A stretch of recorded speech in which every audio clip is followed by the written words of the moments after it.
Welcome back to our Boro Walk. There's no big head losses drawing 0-0 to Oxford, but some questions have been raised about can Hellberg beat a low block. It was raised before, and so far this season, he hasn't found a plan for it. Do we need a new plan B? That's a question we'll put you to Sean and Sarah on this week's 20-minute Boro chat. Hope you're well, fresh back from the Riverside. Speaking of which, some fans have questioned the atmosphere at the famous old ground, and it's not good enough to get this team over the line. Put that to Sean and Sarah in a second as well. Plus, Gilbert and Whittaker have got criticisms coming their way as well. Is that unfair? Plus, we're also asking Sean and Sarah for their A to Z contribution to the letter Q. You'll notice the other two have ducked out of it this week. And probably realizes how difficult that is going to be. Right, let's get straight into it then, Sean, shall we? When we spoke, of course, to our Hannaby fan, he said that one of the issues with Hellberg, his main weakness, was that he cannot overcome a low block. Are we starting to see that here too now? Difficult one, because the games where we have come unstuck and not got points on the board have been indeed when teams have set up in that low block and frustrated us. I just think we are in danger sometimes, though, of overanalyzing. You know, there was an opportunity there where I think we should have got a penalty. I think it was a Stonewaller, the handball. If that goes in, the atmosphere is different. The complexion of the game is completely different. On another day, we maybe would have got the win. I've seen a lot of people saying this is a result of our failed transfer window and stuff like that. We've got to remember, Oxford did exactly the same to Coventry, who have outscored everybody, a couple of weeks ago. They're scrapping as well for their lives. I just think it was one of those days. But yes, we have got work to do to try and beat that, because, we will come up against that again between now and the end of the season. Yeah. I mean, it wasn't so bad. So Ipswich lost, didn't they? Millwall lost, Hull lost. So, the results actually went okay for you. But that's definitely 2 points dropped, isn't it? It is, because we could have gone 8 points clear of third, and I think that's the bit that that would have made us feel very, very confident. Of course, I think the argument is if we'd have won and everybody else had won, we gained less than we did yesterday. If you're looking at a positive spin on it, but yeah, it was a good opportunity because all three sides lost, and that really would have cemented our place with Coventry up there. And I think it is a bit of a missed opportunity. We've got to admit that, especially like you say, against the side in 23rd place. And yeah, I mean, they executed to be fair, they more than deserved their point. They were really good. Yeah. So look at some social media takes, shall we, from the game. Robert Lyons says, tactics were wrong today from Hellberg. How many times do you need to have to witness the sit deep, let us play in front of them? Surely, when you know all week what's coming, that we can do something different. We haven't succeeded against this tactic all season. I'm very disappointed today in Whittaker and Strellick. Yeah, Sean, do you subscribe to that point of view? I mean, you knew exactly what Oxford are going to come and do. Should we have had a different plan B? It's difficult, isn't it? Because you can't just rip up your ethos and the way that you intend to play the game because of a different opponent. And I get that there has to be a different approach to an extent, but the players that we have and the players that we've manoeuvred into our first 11 week in, week out play a certain way. So, some people might have thought we could have been a bit more direct in terms of, I don't know, crosses in the box for two strikers and stuff like that. But we've just got to play to our strengths. And maybe, and again, with the risk of repeating myself, if one goes in, we're not concerned and we're not panicking about the approach. But I do agree it got congested at times. And I think sometimes we're a little bit too trying to craft the perfect goal, sort of tip-tapping around the area, and it wasn't quite coming off. Maybe just few more shots on goal. Again, hindsight's a wonderful thing, but yeah, it was frustrating to watch, really. I would add that I think he did get it slightly wrong, and I was the one saying he should probably change the team and bring in Strellick and Sarmiento from a point of view of getting them minutes, and that's a bit disrespectful, I guess, to Oxford in a way, because I'm just automatically assuming I'll just give them minutes because we're going to win it. But actually it disrupted the flow. I would have thought it would have been better to stay with an unchanged team because they were so difficult to break down, and the players that know each other intricately. I mean, our game is based on players knowing what each other's going to do. And they've absolutely mastered that, you know, even against Coventry, where we didn't get the result we wanted, but actually the performance wasn't so bad when you really reflected on it. You know, that was lost yesterday because we had 2 new players into our forward play, and it was clear they were not up to speed. Strelic's been out 2 months. I think it's harsh to have a go at Strelic, actually, because, you know, he's still getting up to speed, not just with the league, but also, don't get me wrong, I don't think he was particularly in, you know, he wasn't fantastic, but I still think he needs time, and I believe he will come good. I don't think it was a wise move yesterday, in hindsight, and it's always a wonderful thing, to change that structure of the team, or change the players. I would have been more inclined to do that against Leicester, where you don't have they probably won't play with a low block. They won't cause us they won't have that kind of setup against us. So that was my reflection, I guess, on that. I think probably as well with that, it's a difficult one, isn't it? Because we, as he said, we're going to need them players to chip in between now and the end of the season and make a contribution. So how do we get the minutes in the legs? And I just thought that game was wrong. I just thought that game in particular was wrong because of how they were going to set up. And maybe because we've got a 3-game week. I mean, it's not a 3-game week because it's about 10 days, but we've got a 3-game coming up. Why not do that against Leicester rather than Oxford? And I think that was the mistake, maybe. But we'll see what he does on Tuesday, of course. But yeah, that was my thought on it. Okay. We don't be too negative on here because you still sit second, and it's a really great position to be in. Just a couple of players that have attracted some attention, criticisms online. I just want to check if these are fair or not based on what you saw. James says, I don't want to see Gilbert play another minute this season.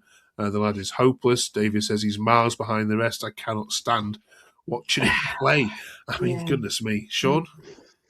I don't like the language used by some of our own fans for a young lad. To be honest, it's okay to say you don't think he should play. I'm fine with that. I don't think he enhances us in the final third, which often, strangely, is where he comes on. And I know he's technically very good. I thought he had his better games when he was playing from deep because his passing range and his technique is very good. I don't like a pile-on for a young lad that potentially, he may not look at social media, but a lot of them do, even if they don't admit. That does nothing for anybody for me. Like saying they don't want to see him pull on a Boro shirt again or play another minute or he's garbage or I'm not keen on it. Yeah, I think, and Gilbert, I mean, it was a strange, I mean, clearly Hellberg is a fan. I mean, that is evident because, you know, other than the obvious midfield, I mean, you cannot, no one's going to replace Hackney or Morris or even Brown. But he came on before Brown yesterday. And he clearly rates him. He clearly trusts him. He has played well for us at times during the season, but when he comes on as a sub, it is a real challenge to get him into the game, I find. If he starts the game, it's a different story, but coming into a game, he's really struggled to find his feet. And Whittaker, it's just boring. I mean, I'm bored of that because he is that player that it's very easy to criticise because he will not be the one, you know, putting 100% his tackles or anything like that. He will have good and bad games, Whittaker. That's just the nature of his type of player, I suppose. But he's definitely a match winner for us, and he will come good. And again, I think he's a player that Hellberg really rates because I didn't think he would start yesterday. I thought he might have rested him. So yeah, I think it's a bit, like you say, we're second, we're 6 point clear of third. Why are we having to have a witch hunt? It doesn't make sense, to be honest. But it's football now. That's what we'll talk about in a bit, I'm sure. But it's football now. Yeah, absolutely. Still to come, our A to Z plus for asking these two whether we've fallen out of love with the game as a whole, as a nation. Lots of discussions to have there. Can I ask you about the atmosphere as well? There's been a few comments, or actually more than a few, actually. This one in particular, Louise says it's another sold-out game at the Riverside where the atmosphere was worse than the usual 26-27k. Why is this? So. Over to you guys. Yeah. I mean, it's to be honest with you, I don't think it's particularly been great all season. Full stop. I don't think it's just a what we call tourist day trippers, whatever you want to call them. But it is true to say that when we get an increased crowd, it is. I don't know if there's an expectation that the extra fans that come in are expecting to be entertained, and I don't know if the players then don't respond to that. But the atmosphere has been poor at the Riverside this season, and I don't get it, because we've seen some tremendous football this year. Even when Edwards was in, we've done really well as a football team all season. So to not have the fans, the atmosphere good, I can't put my finger on it. There's a lot going on in the background. I know that the fan groups were meeting on Wednesday. There's a lot of effort going into trying to solve it. There was a lot of flag waving. There was a lot of different things going on. We're trying a new anthem. It's just not clicking, and I don't know what it is. And you said just now we're going to talk about, have we fallen out with football? I think there's something in the feelings of fans and expectations that are very different now to what it used to be years ago. But we'll hit that in a minute. But it is pretty, and our away fans are incredible. Like, I would put us up there with the best in the league. We sell out everywhere. We sing out the whole game, but home we just struggle to get it right. Yeah. Sean, is that reflect your views as well? Yeah, I agree with that. I was just going to say the same. When the club reference it and when our head coach references it, they talk about the away support a lot. They don't. They may mention the Riverside, but it's always the away support that gets the plaudits, quite rightly, because they go in numbers and they're very vociferous and loud and boisterous. And the club must be acknowledging there is a slight problem, because, like Sarah said, they're trying to get like flag zones and stuff in different parts of the stadium and trying to get something going. I don't know what it is. Sarah's right, maybe the expectation, and maybe Oxford being a good example where, it's Oxford, we're going to turn up, we're going to win, we're going to get 3 points, and it's like waiting to be entertained rather than acknowledging that you have a purpose to propel the football team forward as well, difficult one. I think I saw even Coventry fans have been complaining about their atmosphere before. It was excellent against us, to be fair. It was one of the best atmospheres I've been in this season. But I think before that, they were saying similar, that the fans were turning up expecting something, and that's when it becomes a bit of a problem. But yeah, the atmosphere is awful, and yeah, I don't know. I don't know what the answer is. I think that we need to keep persevering with ideas and things. But yeah, I don't know. I really don't. In the comments, then please, we'd love to read some of these out next week. How do you solve a problem like the Riverside atmosphere? And we'll put some of these put some of these to the panel next week. Thanks for your comments on last week's one as well. Smashing to read all of those. Lots of love, of course, for Craig and for Johnny and for all of you. He's mad with his pigeons, isn't he? Last week. Goodness me. Right. We're also talking about League One this week. If you do stay down, not that you will, so you might not care about this next question, but we're thinking about promotion. Who would love to see as a away trip coming up to the Championship next season? We've got obviously Cardiff and Lincoln hovering around there at the moment, but Sean, is there a particular club there that you'd love to see in the Championship for a good away day? Selfishly, Lincoln. Just down the road, so that'd be ideal.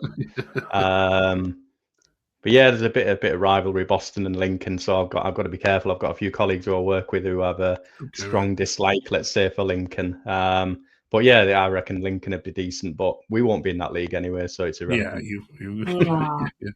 Sarah? I have a soft spot for Bradford. It was my first ever Boro game was against Bradford, and I do a lot of work in Bradford, so I know a few Bradford City fans, and they're a good bunch, and they're well supported. I kind of like Bradford. Cardiff is a nightmare for us, so it's nowhere far away. Bradford's also only an hour and 15, so with the travelling we do, I could do with a localish team. Bradford's the closest to us, so we'll take them.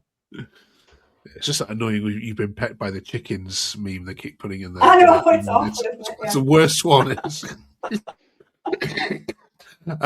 Right then, before we get to our A to Z, there's been some good articles out this week about whether we are falling out of love with football as a nation. So just take the Middlesbrough bit out of this conversation if that you can. Just generally, when you're chatting to work colleagues, family, when you go into the game, do both of you find that there's a growing disconnect between the modern game and us as fans?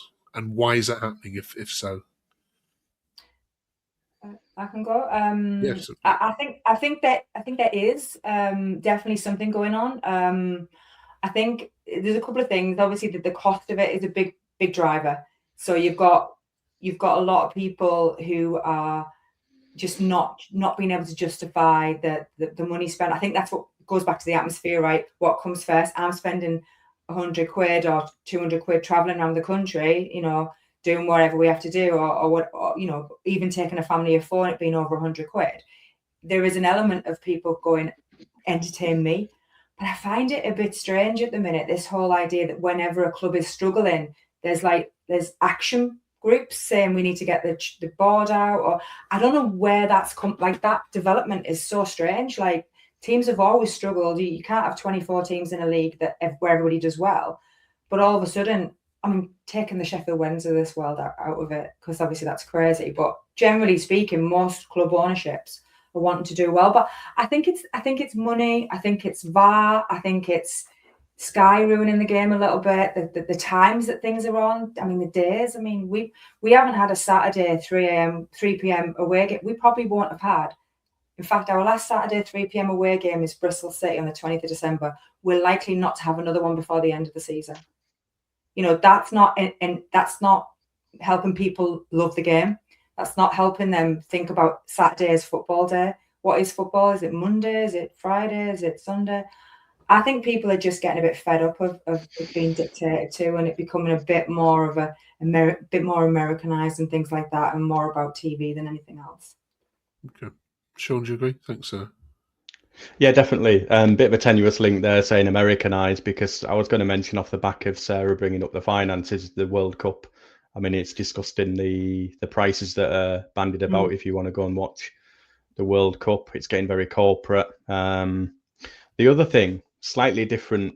Obviously, I agree wholeheartedly with the money situation and that it ruins football to a point. The other thing I think that people get upset about is the way that football is played now. So there's a lot of possession based, a lot of passing around without much sort of cut and thrust. And to be honest, we're probably one of the leagues in the world that does still have that tempo in our league. So God knows what it's like around the continent. But it's interesting because a lot of people sort of attribute Pep Guardiola with this and sort of blame him that playing out from the back and playing out from your keeper and stuff like that, and it's boring.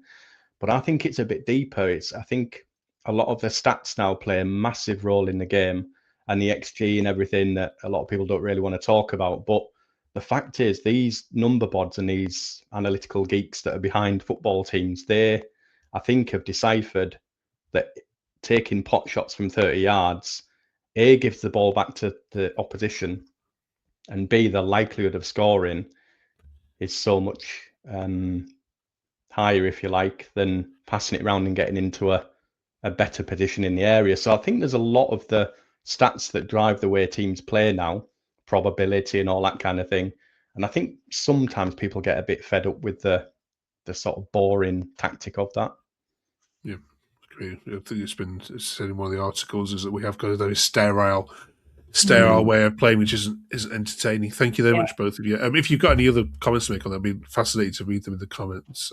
As a fan of a Premier League club, you know, so many people I used to go to the game with 10 years ago just don't go anymore.